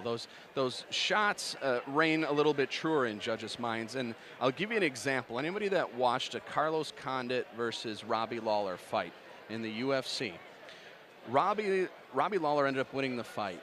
And if you looked at the stats, the only part of that stat box that he let in was significant strikes landed, but in total strikes, I think there was over 100 more by Carlos Condit landed. But what the judges saw were the big power shots that had Carlos kind of turning around and whipping around from the head. Now, if I'm judging that fight, I thought Carlos should have been the welterweight champion at that point, but judges see things differently. So this one's a tough one to call. I usually am the first guy to throw up my prediction. I have no idea how the judges are going to score this fight.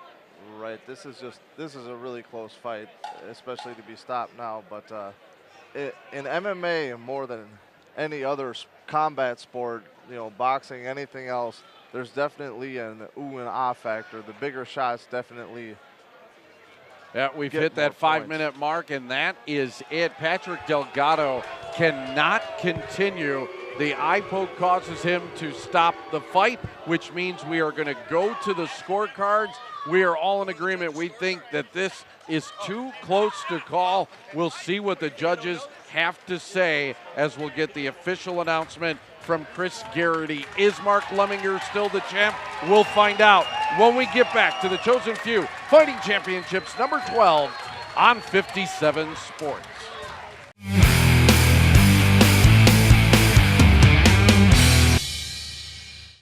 Yeah, we are back, and Mark Lemminger and Patrick Delgado have to stop the fight in the 4th round. Delgado got poked in the eye. It means that we're going to go to the scorecards, and Gerald, at this point, it's anybody's guess. Yeah, I mean, it really is a toss-up. I kind of saw the first 2 rounds going to Delgado. The second round, maybe even Lemminger could have stole it.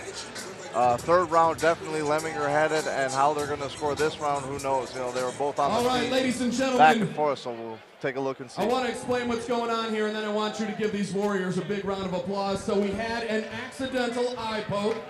Unfortunately, Patrick Delgado is unable to continue. The doctor would not let him continue. It is not a decision of his. He is a warrior, and that's why he is in here. But unfortunately, due to the damage to his eye, he is unable to continue. So, because it was an accidental foul and we have passed the halfway mark, we go to the judges' scorecards for a split decision.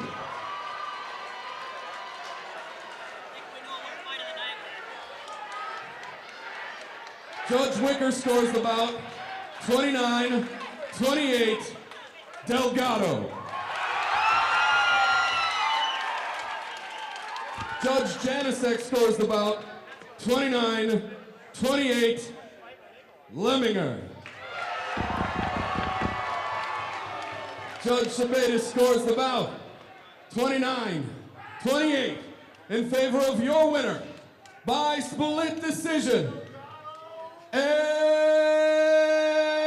still chosen few champion, Mark Lemminger. Got to give it up to Chris Garrity. Did a great job on his call. The suspense right down to that final nanosecond. Used his voice properly to get it all in there. It brings the crowd to their feet and caps off a great night of fights. Boy, you hate to have to finish a championship fight that way, but it was all action all night long. We love you. Thank you for supporting your local mixed martial arts. If you guys want to have a drink and hang out with some of the fighters and coaches, come see us at the Coliseum Bar. If not, drive safe. Have a great night. All right, we will go ahead and put a wraps on our night here tonight, as we'll also hear from the champion, Mark Lemminger, right now as he defends his welterweight title. All right, I normally don't like to talk when the crowd's leaving because they're not listening, but we got a few fans here, right? All right, so I'm here with your champion. First, I want to talk about the fight, and then we'll get to your sponsor. So, nobody wants a fight to end that way, not even the guy who wins. Tell me a little bit about the eye poke. What happened? I don't know, man. I think I got a little tired out there. I don't know if I had too much of a weight cut. He's a great competitor, man. My hat goes off to him. He's tough. Well, it looks like your confidence went round to round depending on how you finished the round before. You looked, especially at the end of that second round, a little disappointed, but then in the third round you came back and really kind of imposed your will there. So coming into the fourth, we saw a confident fighter. Did you really think you had it at that point? Well, he threw me off a little bit. I was expecting him to be heavy on the wrestling, so I was kind of anticipating a shot. And in doing so, I wasn't letting my hands go the way I should have. So it took a little adjusting, to figure out how to fight him. Well, I know you have a lot of people supporting you and you want to give thanks, so I'm going to hand you the microphone. First, I want everybody to give you a big round of applause. Your champion, Mark Lemminger. Mark, here you go. And I want to thank all my fans that came out tonight. This is awesome, a sold-out show like this. I thank my family. They're always there helping me. My girlfriend, she cooks for me every night. I thank my mom, my dad.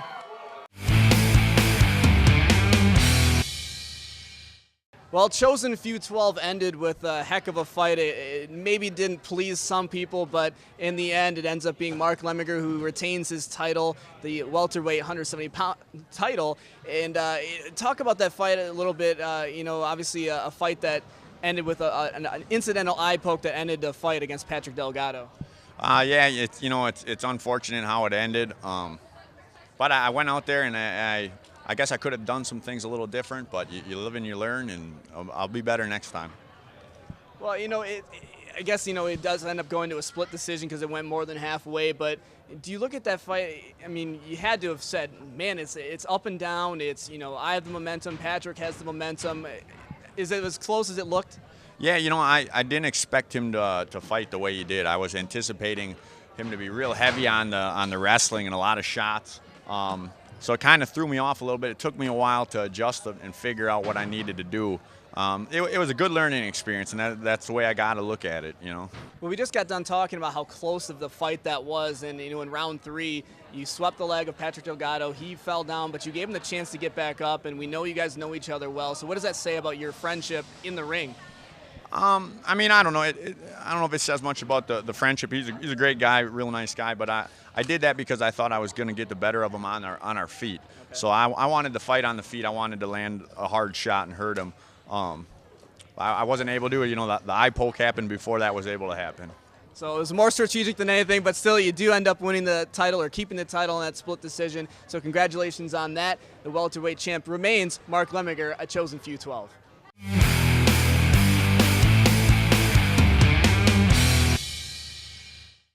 Well, here at Chosen Few 12, and the man who makes it all happen, Josh Sterry, and it's been a heck of an event. It lived up to the billing for sure. And what goes into that? How was it like watching the crowd here tonight? No, it was very exciting. It had a lot of really good fights. The crowd was crazy and excited. But that's exactly what we're here for. We're here to put on a show and match good fights and bring the crowd and show people on TV, hey, next time let's go check it out live, because it's a really cool thing. Now, headlining the card was Mark Lemminger, Patrick Delgado. That one ended up getting stopped due to an eye poke, but then split decision. Lemminger keeps the title. So kind of what's your thought on that? Is that just kind of speaks to the sport, does it not? Yeah, no, there's so much buildup that goes into a fight like that. And the fight obviously was fight of the night, fight of the year potentially. And you come into the fourth round and something unfortunate like an eye poke happens.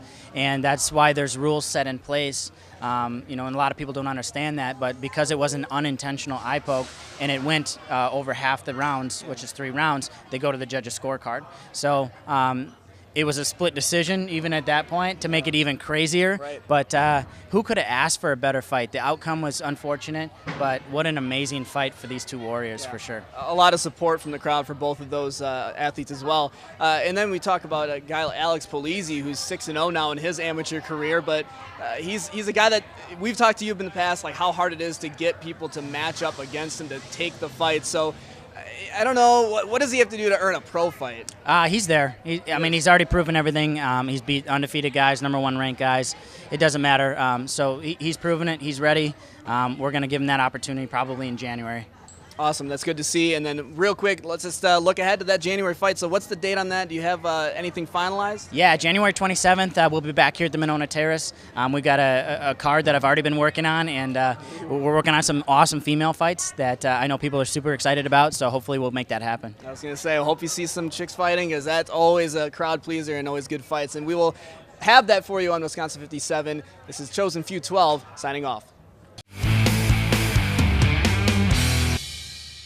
Back out for one final time here at the Monona Terrace for the Chosen Few Fighting Championships number 12. We had 12 fights to start with. 10 of them didn't make it out of the first round. One at the top of the card, our main event, Mark Lemminger retains his title. Not the way you want to do it, but he gets the job done anyways in a split decision.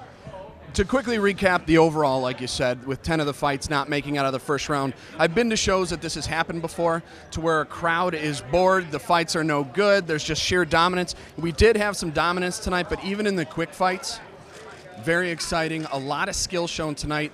We predicted a little bit at the beginning when we saw there were records for almost every fighter, not a lot of debuts tonight. So even though we had a lot of finishes, I really thought it was a great night of fights. Yeah, some of those quick fights that were pretty impressive happened in the title fights from the Chosen Few fighters. We saw Dante Skiro win his first title tonight, and man, was he impressive. He impressed me, I think, the most out of any of the Chosen Few fighters, especially going against a current champion. Now, we brought it up in the telecast a little bit. That current champion really was fighting an entire crowd of people, but Dante didn't care that that guy was champion. He dominated him from the beginning of the fight to the very short end of the fight, and he was also probably, I wouldn't say the most impressive. The most impressive maybe to me was Jonas Flock. Now, again, Dennis Anderson, a good friend. I hate to see him lose. I hate to see him go out on a loss. But Jonas Flock is a great up-and-comer here in Wisconsin and looked dominant in that victory. And even though Dennis lost, so I mean, what a great job by the crowd recognizing a career in Dennis Anderson and all that he's brought to the cage. And he was choking up a little bit. And Dennis is such the tough guy that, you know, you never really see that out of a guy like him. But you can tell when something kind of culminates into that and the amount of motion these guys put into it. I mean, their entire heart goes into training, and it is mentally and physically draining. And then when you finally realize you might be done, I can't imagine what that emotion's like and how it pours out. The emotion was good to see, though. Also good to see Alex Easy Polizzi keeps it easy once again against a guy who came in undefeated. We didn't know what to expect from him. Alex, it didn't seem to carry, just went right after him. Well, and that's don't know what to expect. I like that you said it that way, because it was a guy, how many seconds had his longest fight gone? Yeah, was it 79? 78 seconds. Yeah. Something stupid like that. Yep. So he had never been in a war. Well, so we were thinking, hey, Polizzi's going to give him a war. We'll see. It wasn't that way at all. The guy came in and got completely dominated by Polizzi. So then you go to question a guy who has 78-second victories. You say, well, what type of competition was he up against? He fought the top tier Wisconsin. Didn't fare so well, but that also goes to how tough Polizzi is. And speaking of domination, we got to talk about Alex Gilpin. He had been going into the fourth round a lot. This fight didn't go anywhere near that. That anaconda was nasty. Best submission of the night, in my opinion. The way he tightened it and rolled it, you could feel the pain basically through the cage. It was a nasty anaconda. The guy tapped real quick to it. Gilpin is always great, and like you said, coming back from the devastating knee injury that he had, doing as much fighting as he had, and you know, you can see the wrestling and now submission background. Sky's the limit for him. Partner, it was a lot of fun. Great night of fights. We'll do it again in January. Yes, sir. See you in January. Sounds good. Hopefully you enjoyed it as well. For Gerald Mearshart and for Chris Garrity, I'm Rich Reynolds. We'll see you next time from the Chosen Few Fighting Championships right here on 57 Sports.